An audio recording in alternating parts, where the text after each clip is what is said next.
What's up everyone, it's Opetaia. Signed with Zuffa Boxing now, so pumped for the future. Exciting times, man. Let's get these big fights over the line. Unification, undisputed soon. Let's go. Hey everyone, how's it going? Welcome back to the channel. Hope you guys are all doing well. So some massive news today in the world of boxing. There were a few things actually that I was, considering making a video about.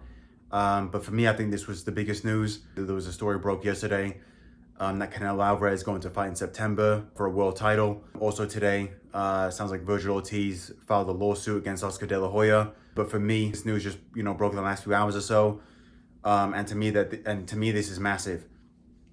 So Jai Opetaia, obviously cruiserweight champion of the world, has got the IBF belt and the Ring Magazine title, signs with Dana White and Zuffa Boxing. And wow, I mean, this is there's a lot to break down in this. So obviously, firstly, Dana White actually just dropped a promo for Zuffa Boxing. It's going to be on Paramount Plus. He actually featured 3 fighters that he signed on the promo. Callum Walsh, who is going to be headlining the first event against Carlos Ocampo. Not a great fight for your first main event. However, that being said, he's just getting into it. So I'm not disappointed with that. I think F.A. Jagba as well is actually a good signing. F.A. Jagba for me is in and around the top 10 heavyweight. Just had a fight against Martin Bakole in which it's not even really an opinion. I mean, he factually got robbed against Martin Bakole. I felt like he, won that fight. I only gave Martin Bakole maybe like 2-3 rounds. And actually before that fight, Martin Bakole, some people had him, in and around the top 5. So I thought that was low-key a very good signing. But for Dana White and Zuffa Boxing to sign, Jai Opetaia, who is, he's smack in the middle of his prime, really. 30 years of age. Again, he's, he's got the, Ring Magazine, and obviously, formerly with Eddie Hearn. So I think that's, a lot to break down in itself. Eddie Hearn, obviously someone that's been very critical of Dana White, critical about the fact that not looking to work, with the sanctioning bodies and guys not fight for belts and things like that. And for Jai Opetaia to then go ahead and sign with Dana White, very interesting because obviously, this is not a guy that's, at the end of his career just wanting money. He wants to fight for belts. And actually what you heard Jai Opetaia saying is that he wants these unification fights to happen. And I think that's exactly how the conversation would have gone. There is absolutely no way that Jai Opetaia would have signed with Dana White if he couldn't fight for belts or things like that. Jai Opetaia has been looking for those fights for a long time. I don't necessarily blame Eddie Hearn as to why those fights didn't happen. Zurdo Ramirez obviously was Golden Boy and De La Hoya. I felt like they didn't really want to put Zurdo near Jai Opetaia. Badu Jack just lost. So, WBC belt, can Jai Opetaia unify with Mikaelian, who just won that? So yeah, I think this is a massive signing. Zurdo against, Benavidez is actually going to happen later this year. Cinco de Mayo weekend. So, with the winner, who I think Benavidez will win that fight, could Benavidez versus Jai Opetaia happen? And that would be a massive fight.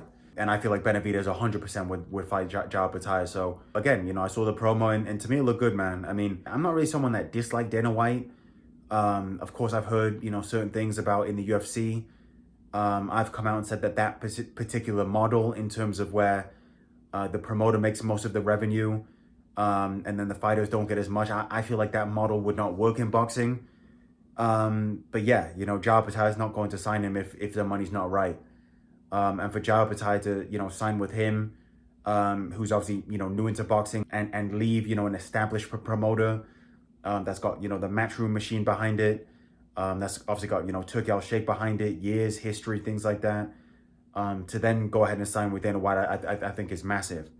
So yeah, let's see how this all unfolds. But I do think that this is a massive signing, and definitely I think now you have to take note and really look at Zuffa Boxing and Dana White and say that, they're not playing around. I think this approach in terms of, signing some young fighters, but also signing, some big names as well, I think that's a smart thing to do. I think from a long-term perspective from Dana White, where you're trying to maybe eliminate belts, maybe you look at that down the line. But, to have guys fight for belts and move them up in the rankings, things like that to start, I think that is a, a good plan and good strategy. And I think, when you sign a fighter like this, it actually opens the door for other guys as well.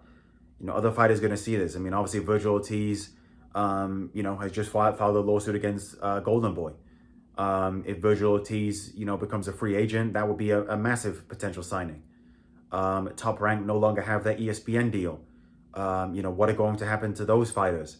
Obviously, Ajagba was just with Top Rank, and now he's with Dana White. So, very interesting. I think, massive news that we definitely did have to discuss. As always, let me know in the comments below what you guys think of this. What do you think of Dana White coming into boxing? A brilliant sign for Dana White and Zuffa Boxing. And as always, thanks you guys for tuning in. And I'll see you guys on the next one shortly.